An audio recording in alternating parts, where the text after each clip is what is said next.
यदि चीनी के मूल्य में 25% की वृद्धि हो जाए तो खपत में कितने प्रतिशत की कमी की जाए कि जिससे खर्च अपरिवर्तित रहे।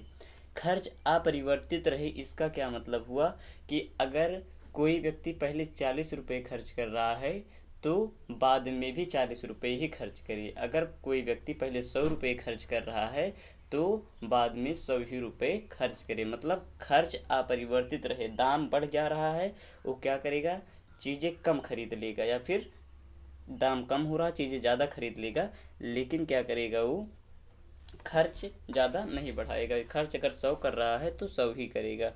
ठीक है, तो इस सवाल में कह रहा है कि मूल्य में 25% की वृद्धि हो जाए। अगर किसी चीज़ का मूल्य बढ़ता है तो क्या होता है, उसका खर्चा भी बढ़ जाता है। किसी चीज़ का मूल्य, मान लीजिए चीनी 40 रुपये किलो, अगर 45 रुपये किलो हो गया तो खर्चा भी हमारा क्या होता है, बढ़ जाता है। अगर किसी चीज़ का मूल्य बढ़ता है तो खर्चा भी बढ़ जाता है।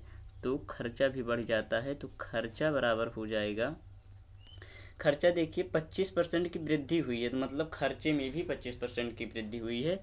हम मान लेते हैं पहले खर्चा 100 हो रहा था, पहले खर्चा 100 हो रहा था, खर्चे में 25% की वृद्धि हो गई तो खर्चा अब कितना होगा, 125 होगा। लेकिन वो कह रहा है खर्चा अपरिवर्तित रहे, तो खर्चा हमें कितना कम करना पड़ेगा, खर्चा हम कम करेंगे तो खपत भी हमारा कम हो जाएगा। तो खर्चा हमें देखिए 25 कम करना पड़ेगा, कहाँ से, 125 से। तो 100 पे कितना कम करेंगे ना, यही प्रतिशत पूछ रहा है, कितने प्रतिशत कमी की जाए।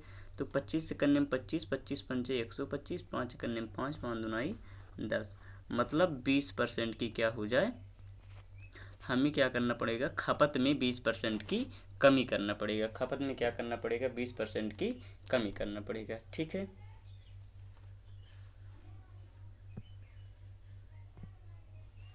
अगला प्रश्न है कि चाय के मूल्य में 25% की कमी होने पर खर्च में कितने प्रतिशत की वृद्धि की जाए जिससे खर्च अपरिवर्तित रहे। देखिए सेम टाइप का क्वेश्चन है, इसमें कह रहा है कि चाय के मूल्य में 25% की कमी की जाए तो खर्च में कितने प्रतिशत की वृद्धि होगी। तो देखिए हमने अभी अभी बताया किसी चीज़ का अगर मूल्य बढ़ता है तो उस चीज़ का खर्चा भी बढ़ जाता है, किसी चीज़ का अगर मूल्य बढ़ता है तो खर्चा भी बढ़ जाता है। तो यहाँ खर्चा देखेंगे, देखिए मूल्य 25% बढ़ा है तो खर्चा मान लेते हैं पहले 100 था तो खर्चा भी 25% बढ़ेगा, तो खर्चा अब कितना हो गया, खर्चा अब 125 हो गया। खर्चा अब कितना हो गया, 125 हो गया। अब कह रहे हैं खर्च में कितने प्रतिशत की वृद्धि करें, खर्च में कितने प्रतिशत की वृद्धि करें जिस नहीं, खर्च में कितने प्रतिशत की वृद्धि करें